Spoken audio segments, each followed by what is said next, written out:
What it do, bruh?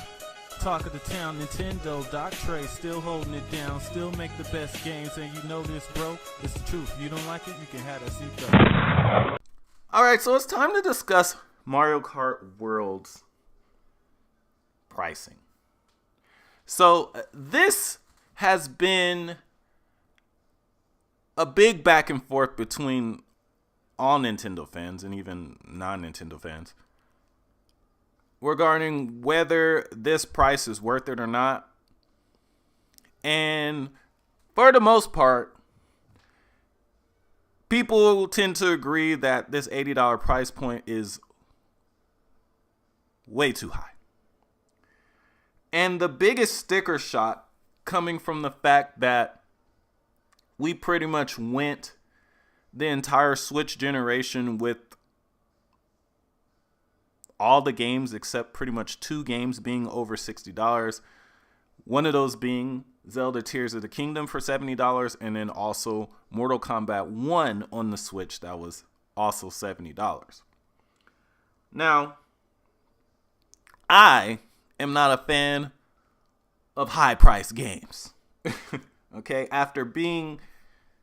especially after being used to the fantastic Best Buy Gamers Club, which needs to come back, getting used to getting discounts on all those games. Yeah, having that in and then having gaming go, current gaming going up to the $70 price point for most games. Yeah, that was kind of rough. And actually thinking about it, I don't think that I've actually had to pay $70 out of pocket for any game really since probably the N64 era, if that. Because Tears of the Kingdom, I didn't pay $70. I got that for $60 because I had the Best Buy pre-order. Mortal Kombat 1 on the Switch, I refused to pay $70 for that on the regular Switch.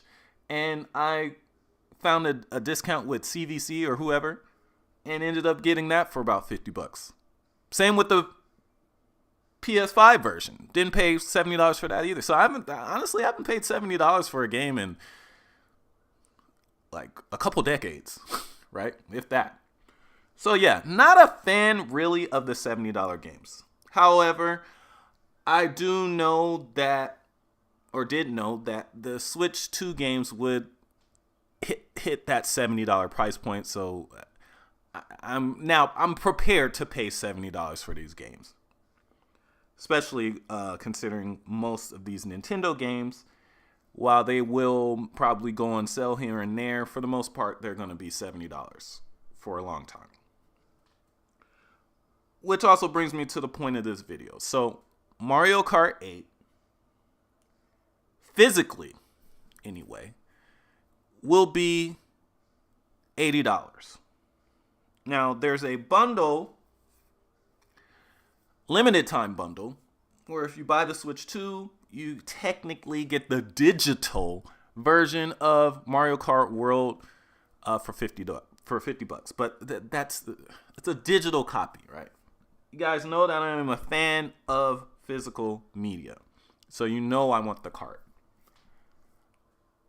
The question is, will I pay $30 more just to have the cart? I don't know. We'll see. But Nintendo is either going to, due to the backlash, slash the price of the game, which is probably unlikely, or they're going to find some way to justify its $80 price point. And the only way, literally the only way that I can think that they could possibly try to even attempt to justify this $80 price point, which is $10 more than even PlayStation 5 and Xbox Series X games. The only way that I see that they could possibly try to justify this price point is just one way. So, if Mario Kart World is anything like the runway success of Mario Kart 8, which it should be, there should be plans for support and DLC stages throughout the life of this title. Now, the only way that I can see that Nintendo could justify this $80 price point is if they come out and announce that this game will be getting years of support of DLC and that DLC will be free. If Nintendo comes out and says, hey, this game is going to be $10 more than our other games, but the reasoning is because we plan to support this game for years with DLC that will be included in the cost. That is the only way Nintendo will be able to justify this $80 price tag. I think that if they said that, a lot of people would be on board. Because think of it like this. Think of games that you buy that have a lot of DLC packs. Like, for example, say if something like a Call of Duty, they instead of $70, they're like, oh, this one's going to be $80. But that's going to include all the DLC packs throughout the life of the title.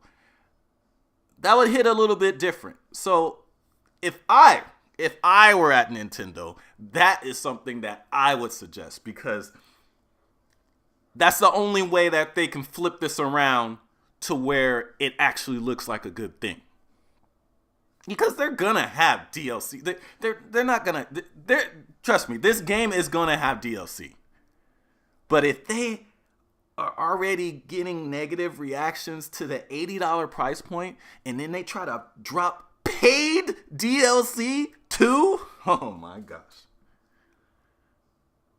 I mean, look at everyone's reactions to the paid that paid demo, and that one is supposed to only come out to about $6 or something. But people were still like, nah.